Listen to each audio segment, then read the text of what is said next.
हो.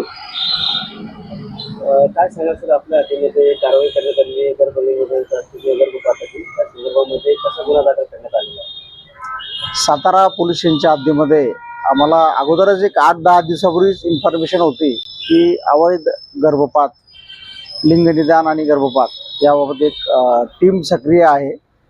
तर त्याच्याबद्दल आम्ही एक पाठपुरावा करत होतो आणि त्यानंतर एक दिनांक 5 तारखेला आम्हाला ज्यावेळेस कळालं की एका ठिकाणी एका महिलेचा अवैधपणे गर्भपात करत आहेत, त्याप्रमाणे आम्ही ते पूर्ण वैद्यकीय टीमसह रेड मारली आणि तिथे एका महिलेला त्यांनी गर्भपात करण्याच्या स्थितीमध्ये तसं प्रिपरेशन त्यांचं चालू होतं.